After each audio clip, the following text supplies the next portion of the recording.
ध्यान दोगे आप लोग से मेरा क्वेश्चन है, आप लोग से मेरा क्वेश्चन क्या है कि अगर मान लो कि 8 नंबर, अगर 8 और 10 को चूज करते हैं, 8 और 10 को चूज करेंगे तो मेरा इनोट क्या होगा, सेल का इनोट क्या होगा? हमारा 8 और 8 और 11 को अपना इलेक्ट्रोड को हम चूज करते हैं, हाफ सेल को चूज करेंगे। मेरा हाफ सेल अगर 8 एंड 11 को हम लेते हैं तो मेरा इनोट सेल क्या होगा? तो आंसर चाहिए फटाफट।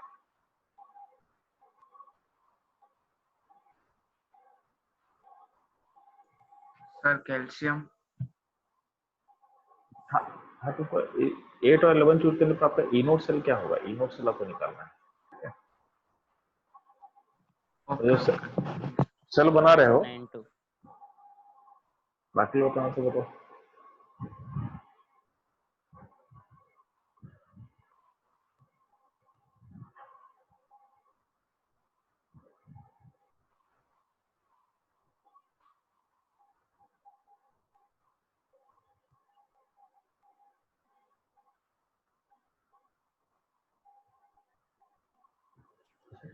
सर 0.82। एक बोला 9 2, एक बोला 8 2। और कोई आंसर है कि किसी के पास? 0.82 सर। 0.82 हो ना? हाँ ठीक है, 0.82 समझ में आ रहा है सबको? तो कहाँ पे, यहाँ पे ओपी दिया हुआ, दोनों का ओपी दिया हुआ है, तो मेरे मेथड से चलोगे तो क्या है, एनोड किसको बनाओगे? जिसका ओपी हाई होगा। ओपी हाई किसका है? कैल्शियम वाले का है, तो कैल्शियम हो जाएगा एनोड और आपका एल्युमिनियम हो जाएगा कैथोड। तो आपका इनोड से निकालने का क्या हुआ, एनोड का ओपी चाहिए तो एनोड का ओपी दिया हुआ आपको 2.6, और कैथोड का आरपी चाहिए तो कैथोड का आरपी कैसे निकालेंगे? तो उसको ओपी को माइनस से मल्टीप्लाई कर देंगे तो माइनस 1.7 हो जाएगा इसका आरपी। दोनों को अब जोड़ दे, 2.6 माइनस माइनस 1.78, तो आपका आंसर आ जाएगा 0.82। या इवन अगर आप एनसीईआरटी के अकॉर्डिंग चलोगे या फिर बुक के अकॉर्डिंग चलोगे तो क्या, दोनों को पहले आरपी में चेंज करना, तो दोनों का आरपी यहाँ पे माइनस मल्टीप्लाई करके निकाल सकता है, दोनों का आरपी मिल गया आपको। अब क्या करना, जो कैथोड कैथोड माइनस एनोड कर देना। तो कैथोड कौन सा? ये वाला है, एल्युमिनियम का कैथोड है, तो कैथोड माइनस एनोड, और आंसर फिर से सेम आएगा। कितना आ जाएगा? 0.82 आ जाएगा, 0.82 आ जाएगा। ठीक है, इसमें एक और क्वेश्चन है कि कैल्शियम एल्युमिनियम का सेल बनाते हैं तो उसका जो बैलेंस इक्वेशन होगा उसमें कितना एटॉम पार्टिसिपेट करेगा? तुम बता पाएंगे क्या? कैल्शियम और एल्युमिनियम वाले सेल का 6 इलेक्ट्रॉन। हाँ 6 इलेक्ट्रॉन सही आंसर है, 6 इलेक्ट्रॉन सही आंसर है। ठीक है, तो जब भी आप सेल को रिप्रेजेंट करते हो इसका कैल्शियम, और इसमें ध्यान देना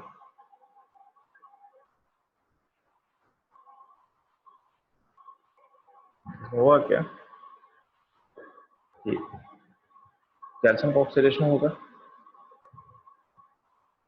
प्रोटॉन लूज करेगा, ये हो गया एनोडिक कंपार्टमेंट यानी ऑक्सीडेशन हाफ सेल। क्या हो जाएगा? हो जाएगा आपका oxidation half cell. Aluminium reduce होगा तो एल्युमिनियम क्या करेगा? एल्युमिनियम का +3 स्टेट 3 इलेक्ट्रॉन गेन करेगा, क्या हो जाएगा? गेन हो जाएगा। ठीक है, ये हो जाएगा आपका कैथोडिक हाफ सेल यानी रिडक्शन हाफ सेल, हो जाएगा ऑक्सीडेशन हाफ सेल। ठीक है, कंबाइन करके रिएक्शन को लिखेंगे तो कॉम्बिनेशन करने में क्या होगा, इलेक्ट्रॉन को हटाना है तो इसको क्या करेंगे, इसको आप 2 इसको 3 से मल्टीप्लाई करोगे, इसको आप 2 से मल्टीप्लाई करोगे। ठीक है, इसको ऐड अप करोगे तो अल्टीमेटली क्या होगा, 3 calcium plus 12 plus 3 gives 3Ca plus 2।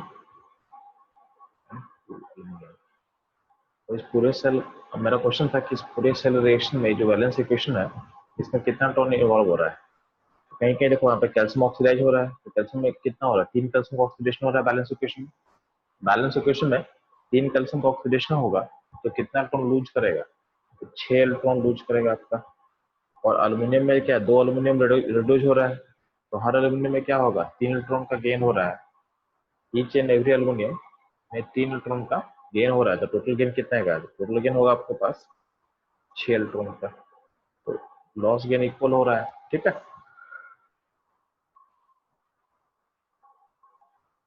तो लॉस गेन इक्वल अगर हमें जूम कर रहे हैं तो चलो, तो जो लॉस है वही तो गेन होगा ना, जो इलेक्ट्रॉन लॉस करे वही तो गेन करेगा, तो इसमें इलेक्ट्रॉन कितना होगा? तो इसमें इलेक्ट्रॉन जो n होगा वो हो जाएगा 6, यानी नंबर ऑफ इलेक्ट्रॉन इन्वॉल्व क्या होगा आपका? 6 हो जाएगा। ठीक है,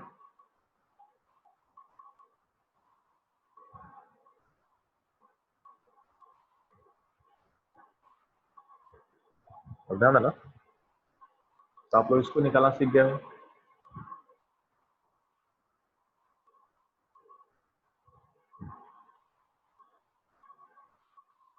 तो आप लोग को अगर इनोड सेल, अगर हाफ सेल दिया रहेगा, यानी हाफ सेल का अगर वैल्यू पता है आपको, यानी किसी भी इलेक्ट्रोड का अगर पोटेंशियल पता है, तो जो पोटेंशियल दिया रहता है ना, ये दिया रहता है आपको, स्टैंडर्ड दिया रहता है, यानी जो पोटेंशियल दिया रहता है वो स्टैंडर्ड कंडीशन पर दिया रहता है, ठीक है।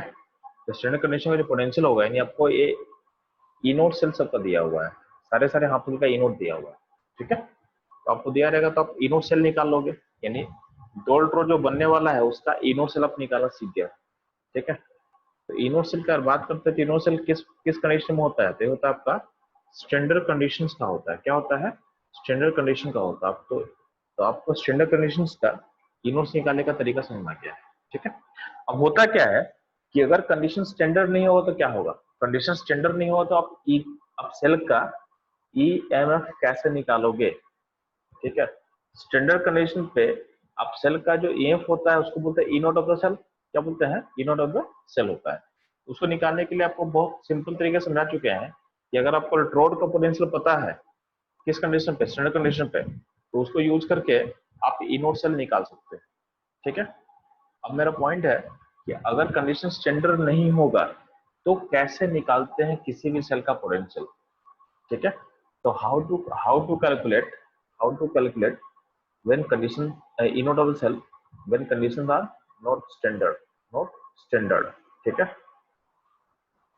तो अपना नेक्स्ट टॉपिक रहेगा how to calculate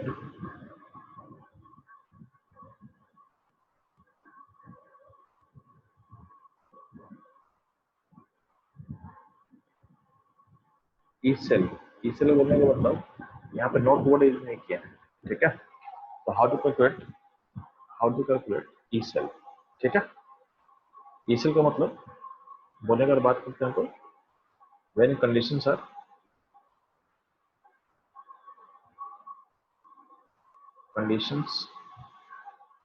are not standard। तो तरीका बहुत सिंपल है, किसी भी अगर सेल का अगर हमको पोटेंशियल निकालना है तो पहले क्या करना, फर्स्ट स्टेप, यानी का जो पहला स्टेप अभी रहेगा फाइंड, फर्स्ट स्टेप क्या होगा, find E naught of the cell. ये पहले पता करना है, ये तो आपको पता करना है, ये तो पता करना बहुत आसान है। आपको इलेक्ट्रोड तो दिया ही रहेगा क्वेश्चन में, इलेक्ट्रोड दिया रहेगा तो आप ई नोट सेल निकाल सकते हो, तो पहले ई नोट से निकाल लेना, ठीक है। और ध्यान देना एक छोटा सा इक्वेशन होता है, छोटा सा इक्वेशन क्या होता है बस आपको जब भी कोई रिएक्शन होता है, आप लोग चूंकि पढ़ चुके हो केमिकल इक्विलिब्रियम, वहां पे आपके पास एक होता है के, तो के को बोलते हैं हम लोग क्या, इक्विलिब्रियम कांस्टेंट। क्या बोलते हैं? इक्विलिब्रियम कांस्टेंट, इक्विलिब्रियम कांस्टेंट, ठीक है। और आपके उसी में आपका एक था क्यू। क्यू क्या था? क्यू को बोला गया रिएक्शन कोएफिशिएंट। क्या बोला गया है? Reaction coefficient. कुछ अगर याद होगा आप लोगों को,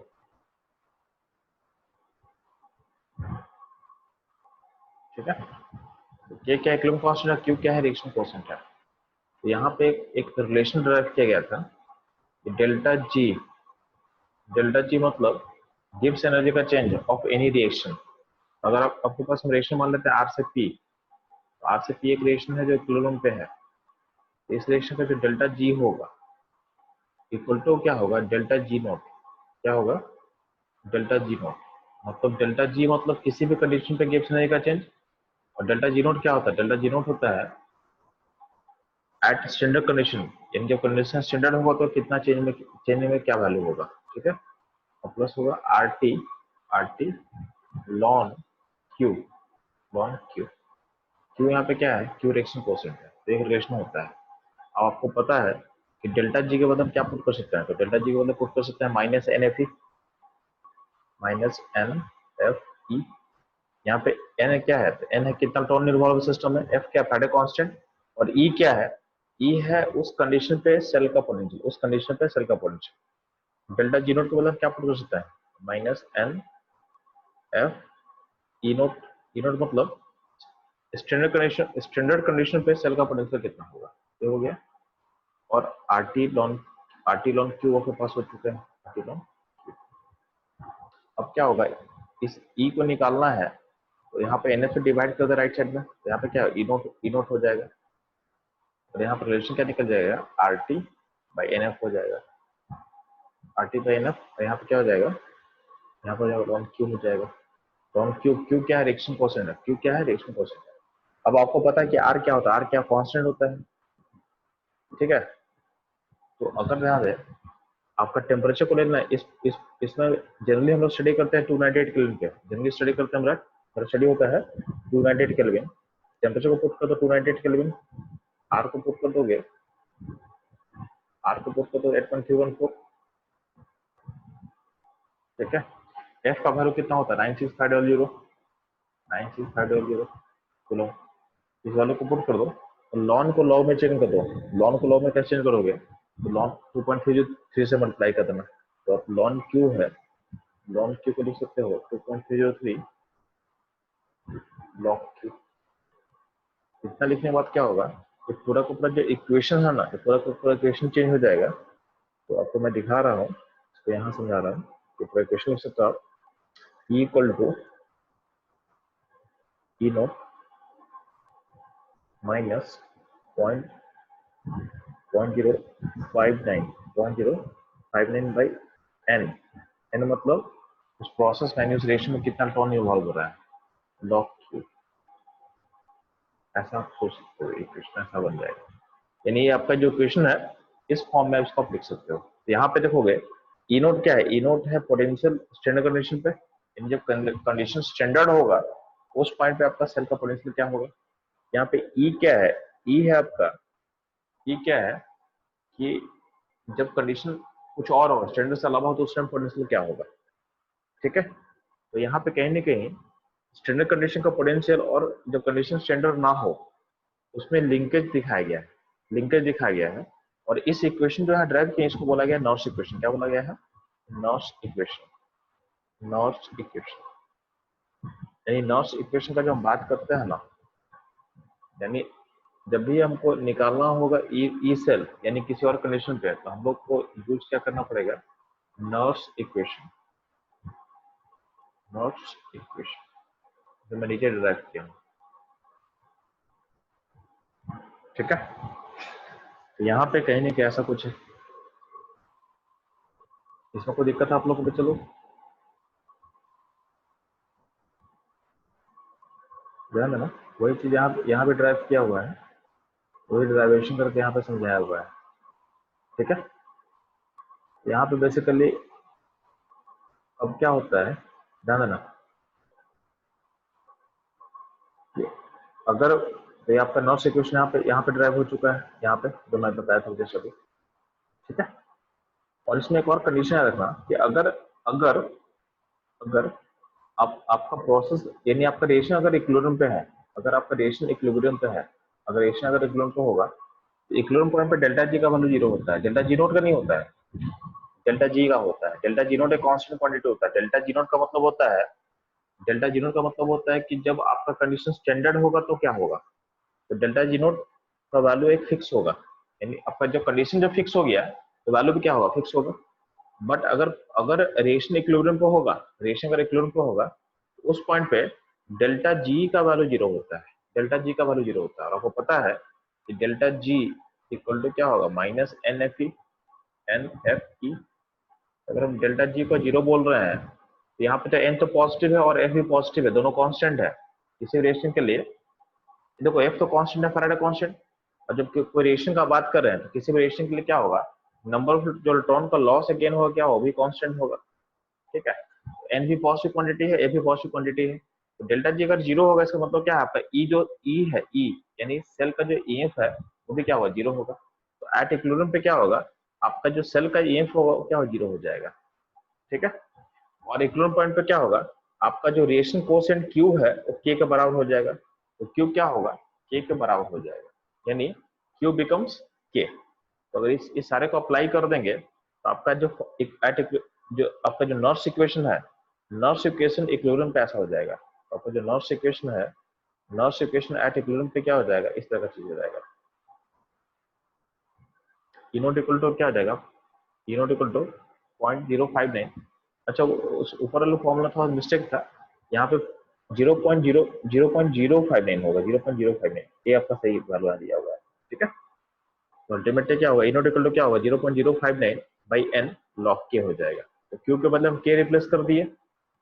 ठीक है, और ई नोट क्या हो गया था, ई नोट तो है, ई से क्या हो गया, 0 हो चुका है। ठीक है, तो ये वैल्यू कब होगा, ये वैल्यू होगा जब आपका प्रोसेस इक्विलिब्रियम पे होगा तब होगा। इक्विलिब्रियम पॉइंट के लिए ये रिलेशन आपको ड्राइव किया जा चुका है। ठीक है,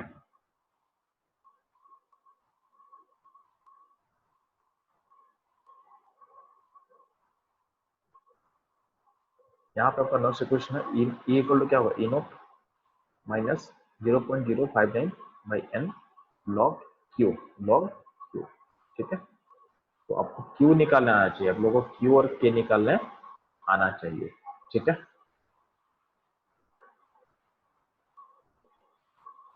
तो आप लोग होपफुली आप लोग को इक्विलिब्रियम कुछ याद होगा। ठीक है, इक्विलिब्रियम में आप लोग को के या क्यू निकालना आप लोग को मैंने सिखाया हुआ है। ठीक है, यहाँ तक कोई डाउट तो पूछ लेंगे बच्चे लोग।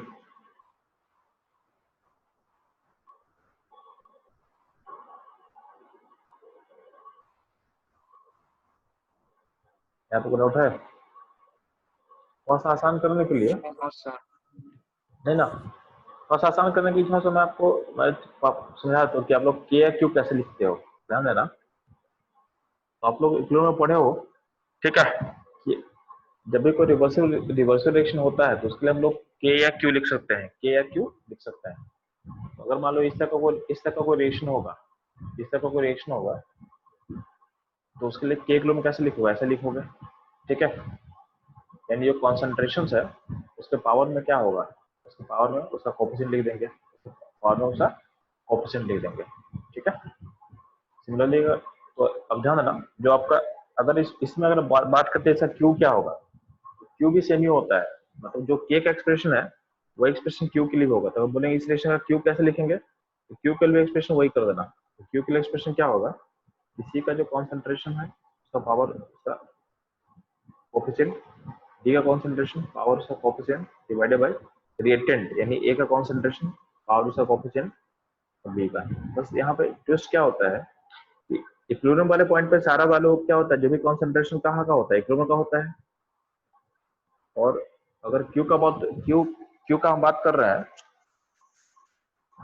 अगर बात क्यू का कर रहे हैं तो क्यू का मतलब होता है कंसंट्रेशन किसी भी टाइम का, तो किसी भी क्यू हमेशा डिफाइन है ना, तो क्यू मतलब किसी भी पॉइंट का जो कंसंट्रेशन पुट कर दो तो उस पॉइंट का क्यू निकल जाएगा। के मतलब डिफाइन होता है ओनली इक्विलिब्रियम पे, तो के को निकालने के लिए आपको इक्विलिब्रियम का वैल्यू को पुट करना पड़ेगा इक्वेशन में। और क्यू हमेशा डिफाइंड है, तो क्यू क्या होगा, क्यू जिस टाइम का निकालना है, क्यू जिस टाइम का निकालना उस टाइम का वैल्यू को पुट कर दोगे आपका क्यू निकल के आ जाएगा। एक्सप्रेशन दोनों का सेम रहेगा, मतलब एक्सप्रेशन दोनों का सेम होता है। ठीक है, ये बस ये समझना है। अब ध्यान देना, तो क्यू और के एक्सप्रेशन में, क्यू और के एक्सप्रेशन में क्या होता है ना, हम लोग लिक्विड और सॉलिड को नहीं रखते हैं, तो इन द एक्सप्रेशन ऑफ के, ठीक है, या क्यू, क्यू भी आपको लिक्विड एंड सॉलिड को कंसिडर नहीं करना है, लिक्विड सॉलिड को कंसिडर नहीं करना है आपको। ठीक है,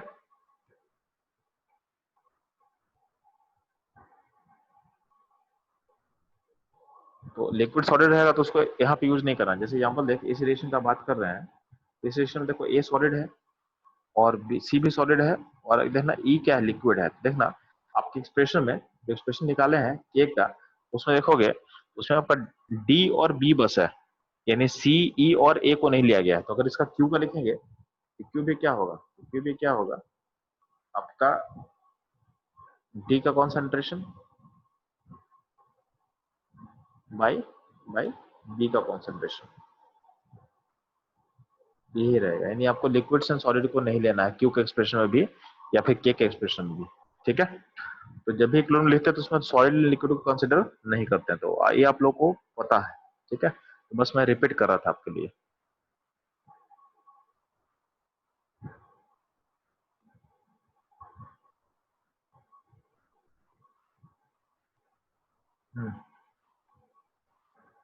एक सेकंड,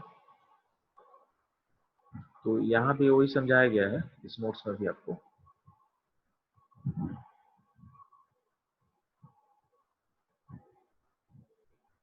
कि कैसे क्यू लिखते हैं, तो इस रिलेशन को क्यू लिखना है तो ऐसे लिख देंगे, ठीक है। तो यहाँ देखो टी मतलब किसी भी टाइम पे, जिस टाइम का वो चाहिए उस टाइम का कॉन्सेंट्रेशन पुट करोगे तो आपको उस टाइम का क्यू निकल जाएगा। अगर हमको के निकालना है तो के निकालने के लिए क्या होगा, इक्विलिब्रियम पॉइंट का के डिफाइन होता है पॉइंट ऑफ इक्विलिब्रियम, तो हमको कॉन्सेंट्रेशन पुट करना पड़ेगा इक्विलिब्रियम पॉइंट का, तो मेरे को के निकल के आ जाएगा, ठीक है। गैसेस के लिए एक और, गैसेस के लिए क्या होता है ना, गैसेस के लिए के लिखने का एक और तरीका होता है। कभी कभी क्या होता है ना, गैसेस का कॉन्सेंट्रेशन नहीं दिया रहता है, गैस का कॉन्सेंट्रेशन नहीं दिया रहता है, तो उस केस में गैस का प्रेशर दिया रहेगा तो गैस के लिए हम प्रेशर वैल्यू का यूज करेंगे, कॉन्सेंट्रेशन के बदले प्रेशर को यूज कर सकते हो गैसेस के लिए। एक और खास बात है कि जो जो भी, तो इसको आप लोग केपी केसी के फॉर्म में जानते होंगे। कॉन्सेंट्रेशन लोगे तो आपका केसी बोलते हैं, और गैस सिर्फ गैस रहेगा और सिर्फ प्रेशर इन्वॉल्व होगा, उसको आप केपी बोलते होगे। इतना आप लोग पढ़े होगे केमिकल इक्विलिब्रियम में। अब थोड़ा सा वहां पर डिफर क्या करेगा ना, इलेक्ट्रोकेमिस्ट्री में अगर हमको क्यू के लिखना होगा ना, तो हम क्या फॉलो करेंगे उसको समझो यहाँ पे, ये लास्ट बहुत इंपॉर्टेंट है। तो एक्चुअली होता है कि इलेक्ट्रोकेमिस्ट्री में आपको अगर सॉल्यूशन एक्वस रहेगा तो आपको कंसंट्रेशन दिया रहेगा, गैस रहता तो प्रेशर दिया रहता है, ठीक है। तो आपको क्या करना है, जब भी एक देखो लिक्विड सॉलिड को नेग्लेक्ट कर देना है, तो लिक्विड एंड सॉलिड क्या क्या क्या करना आपको, इसको लेना नहीं एक्सप्रेशन में, इसको कर देना नेग्लेक्ट, ठीक है। और जब एक्वस रहेगा तो एक्वस के लिए क्या पुट करोगे, तो एक्वस जब भी रहेगा ना, एक सेकंड,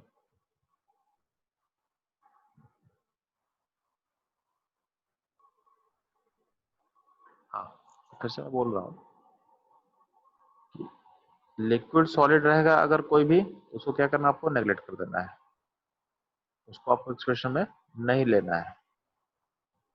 और आपका अगर एक्वस रहेगा तो एक्वस के लिए लेना आप कॉन्सेंट्रेशन, और गैस रहेगा तो गैस के लेना प्रेशर, हमेशा याद रखना।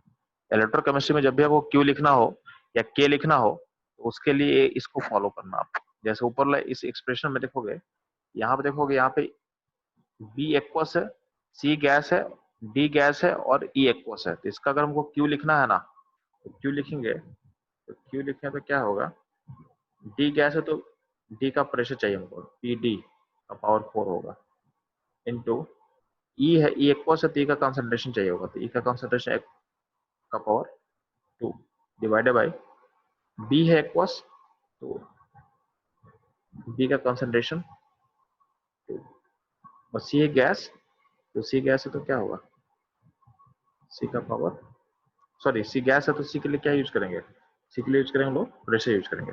तो हमेशा यही चीज आपको इलेक्ट्रोकेमिस्ट्री में लेके चलना है, इलेक्ट्रोकेमिस्ट्री में इसी को आपको फॉलो करना है, ठीक है। तो सी के लिए क्या यूज करेंगे हम लोग, प्रेशर ऑफ सी का पावर 3, ये हो जाएगा क्यू का एक्सप्रेशन। सेम एक्सप्रेशन किसके लिए हुआ, के लिए, तो यहाँ पे के लिए बताया हुआ है, ठीक है। तो अब जब भी होगा एक्वस कंसंट्रेशन, गैस होगा प्रेशर, उसके अकॉर्डिंग डाल देना तो आपका क्यू निकल के आ जाएगा, उस पॉइंट का क्यू निकल के आ जाएगा, ठीक है। तो होपफुली आप लोग को यहाँ तक कोई दिक्कत नहीं है, अब ध्यान देना, कोई डाउट है यहाँ तक में क्या, नहीं सर। नहीं, अब ध्यान देना। यहाँ जैसे यहाँ पे आपके पास एक छोटा सा यहाँ पे रिएक्शन दिया हुआ है, बोला गया है कि एक सेल है जिसका बैलेंस इक्वेशन दिया हुआ है सेल का, इन सेल में ऐसा रिएक्शन होने वाला है, ठीक है। अब बोला गया है कि इसमें कॉपर प्लस टू जब होगा 0.001 मोलर, और आपका जिंक होगा सॉल्यूशन में 0.1 मोलर, उस पॉइंट पे इसका ईएमएफ निकालना है सेल का, उस पॉइंट पे सेल का ईएमएफ निकालना है। तो कैसे निकालेंगे हम लोग, ठीक है। तो ध्यान देना, यहाँ पे आपको दिख रहा हो कि जिंक ऑक्सीडेशन हो रहा है और कॉपर प्लस टू क्या हो रहा है, रिड्यूस हो रहा है। तो कहीं ना कहीं जिंक होगा एनोड और कॉपर होगा कैथोड। तो जिंक आपको गिवन है, जिंक का आरपी वैल्यू दिया हुआ है, जिंक का आरपी वैल्यू दिया हुआ है, और कॉपर का भी आपको आरपी दे दिया है, कॉपर का भी आपको आरपी दे दिया है, जिंक और कॉपर दोनों का आरपी दे दिया है, ठीक है। तो जिंक का आरपी है -0.76 और कॉपर का आरपी है 0.34। तो आपको पता है कि इस सेल में कौन सा एनोड है, जिंक एनोड है, और कॉपर क्या है, कॉपर है कैथोड। तो कहीं ना कहीं आपको सेल का इनोड, पहले इनोड निकालना पड़ेगा। तो सेल का इनोड कैसे निकलेगा जी, तो सेल का इनोड कैसे निकलेगा, तो जो एनोड है उसका ओपी चाहिए, तो एनोड कौन सा, जिंक है, तो जिंक का ओपी क्या होगा 0.76। और कैथोड का हमको आरपी चाहिए, तो कैथोड का आरपी कितना है, कैथोड का आरपी 0.34। तो जिंक को एनोड को ओपी प्लस कैथोड का आरपी, तो कैथोड का आरपी 0.34 है, डाल देंगे, आपका कितना वैल्यू निकल के आ जाएगा, तो सेल का इनोड निकल के आ जाएगा 1.1। तो सेल का इनोड निकल जाएगा 1.1 वोल्ट। ठीक है, तो हम इनोड निकाल लिए सेल का इनोड आपको मिल गया। ठीक है, अब हमको सेल का, अब इस पॉइंट पे तो कंडीशन तो स्टैंडर्ड नहीं है ना। स्टैंडर्ड कंडीशन का मतलब क्या होता है, स्टैंडर्ड कंडीशन का मतलब होता है कि सारा कंसंट्रेशन 1 मोलर होना चाहिए। स्टैंडर्ड कंडीशन का मतलब होता है प्रेशर 1 बार, कंसंट्रेशन 1 मोलर। ठीक है, ये होगा तो ही कंडीशन स्टैंडर्ड होता है। तो कहीं ना कहीं कंसंट्रेशन 1 मोलर तो है नहीं, कुछ और है, तो हमको निकालना पड़ेगा। अब इसको निकालने के लिए पहले क्या करोगे, रिएक्शन का क्यू लिखोगे, रिएक्शन का क्यू लिखोगे। तो यहाँ पे रिएक्शन का क्यू लिख के दिखाया गया है। क्यू में क्या होगा, राइट से सिर्फ जिंक +2 होगा, क्योंकि कॉपर सॉलिड को तो हम लेंगे नहीं, कॉपर सॉलिड को तो हम लेंगे नहीं, तो जिंक +2 का concentration divided by left side से किसको लेंगे, सिर्फ कॉपर +2 को लेंगे। राइट से जिंक +2 और लेफ्ट से कॉपर +2, क्योंकि जिंक सॉलिड और कॉपर सॉलिड तुम्हारे क्यू के एक्सप्रेशन में लिखना नहीं है, सॉलिड एंड लिक्विड को क्या करते हैं, नेग्लेक्ट करते हैं। तो जिंक +2 का कंसंट्रेशन बाय कॉपर +2 का कंसंट्रेशन, ये हो जाएगा आपका क्यू। और क्यू वैल्यूज को पुट कर दो तो क्यू निकल के आ जाएगा। क्यू निकले कितना निकलेगा, तो क्यू निकल के, क्यू का वैल्यू निकल गया 10, क्यू का वैल्यू निकल चुका है 10। अब हम नॉट इक्वेशन का यूज कर रहे हैं। नॉट इक्वेशन क्या होता है, तो E इक्वल टू क्या होगा, E naught, E equal to E naught, तो ई नोट का वैल्यू पुट कर दिए 1.1 वोल्ट, जो निकाल चुके हम लोग, माइनस 0.059/2। 2 क्यों, क्योंकि इसमें n कितना होगा, इलेक्ट्रॉन कितना इन्वॉल्व होगा, 2 इलेक्ट्रॉन इन्वॉल्व होगा इस प्रोसेस में। तो यहाँ पे n क्या होता है, इलेक्ट्रॉन होता है, n क्या होता है इलेक्ट्रॉन, तो इलेक्ट्रॉन को पुट कर 2 पुट कर दो, और log क्यू में कितना था 10 था, तो log 10 पुट कर दो। और log 10 का वैल्यू कितना होता है, log 10 का वैल्यू होता है 1। ठीक है, अल्टीमेटली आपका ई नोट ई सेल क्या हो जाएगा, तो ई सेल हो जाएगा आपका 1.1 माइनस 0.0295 इंटू 1। ठीक है, तो आपका आंसर हो जाएगा 1.0705। ठीक है, तो इस तरह से हम लोग नॉट इक्वेशन का एप्लीकेशन करते हैं किसी भी सेल का पोटेंशियल निकालने के लिए, जब कंडीशन उसका स्टैंडर्ड नहीं है तो कैसे उसको लिंक किया जाता है। यानी स्टैंडर्ड कंडीशन का पोटेंशियल और नॉट स्टैंडर्ड, मतलब जब कंडीशन स्टैंडर्ड ना हो तो उसका पोटेंशियल जो होता है उसको ऐसा लिंक किया जाता है। ठीक है, इसमें कोई डाउट है आप लोग को, चलो। No sir. ठीक है, तो आज क्लास के लिए इतना ही रहेगा। आप लोगों का काम है, इसमें कुछ क्वेश्चंस होगा आगे, उसके बाद देख लेना। ठीक है, ओके सर, ठीक है, थैंक यू सर। यहाँ पे एक क्वेश्चन दिया होगा आयरन वाला, इसको हम ट्राई करना करते हैं थोड़ा सा। ठीक है, प्रियांश क्या बोलना बच्चा? नहीं सर, कुछ नहीं। ठीक,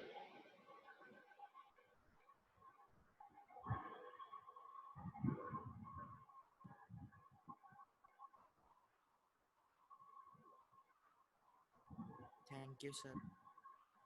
गुड नाइट बच्चे लोग। Good night sir, thank you Good sir. night, sir. Thank you, sir. Good night, sir. Thank you. Thank you, sir.